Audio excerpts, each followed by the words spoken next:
বিসমিল্লাহির রহমানির রহিম। শুভ সকাল। আসসালামু আলাইকুম রহমতুল্লাহি ওয়া বারাকাতুহু। সম্মানিত দেশ প্রবাস থেকে এই মুহূর্তে আমার এই কথাগুলো যারা শুনবেন সকলের প্রতি দৃষ্টি আকর্ষণ করছি। আমাদের ভৈরব শহরাঞ্চলে প্রচণ্ড ঠান্ডা এবং শীত। আপনারা হয়তোবা শুনেছেন, দেখেছেন, রাত্রে লাইভে এসে আমি কথা বলেছি। অসংখ্য ঠান্ডা এবং শীত। সকলকে আহ্বান করেছিলাম যে আপনারা যার যার স্থান থেকে সাত এবং সাধ্যের মধ্যে থেকে শীতার্তদের মধ্যে শহর, গ্রাম, অঞ্চল শীতবস্ত্র প্রদান করার জন্য আবারও আহ্বান করছি। এই সকালে আপনারা আপনাদের যার যার সাধ্য সামর্থ্য অনুযায়ী আপনাদের যার যার এলাকায় শীতার্তদের মানুষের পাশে থাকুন।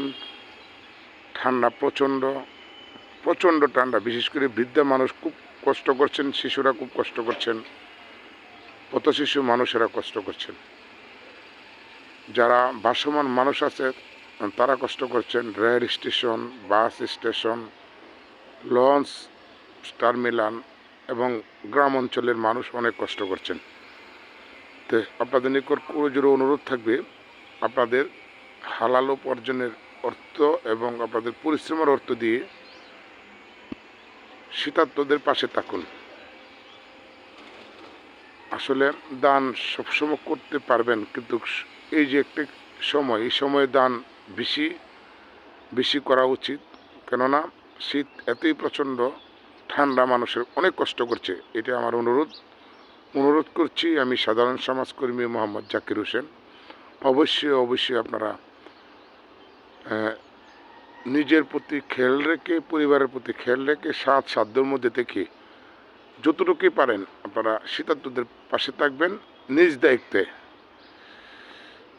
আমি বারবার অনুরোধ করছি, আহ্বান করছি, আপনারা অবশ্যই শীতার্তদের পাশে থাকবেন। ইনশাআল্লাহ আমিও রাত্রে ঘোষণা দিয়েছি, আমি আমার ব্যক্তিগত পক্ষ থেকে পার্সোনালি 10 কান শাল আমি দিব ইনশাআল্লাহ।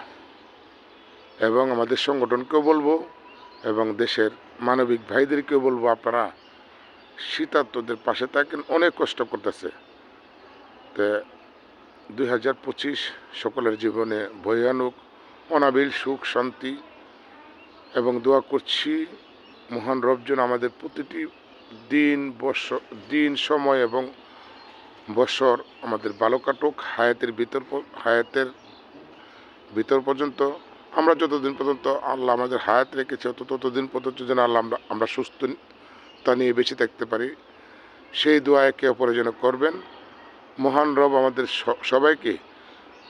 সবাইকে সঠিক পথে দাবিতে হওয়ার জ্ঞান, শক্তি এবং মানবিক কাজে অংশগ্রহণ করার জন্য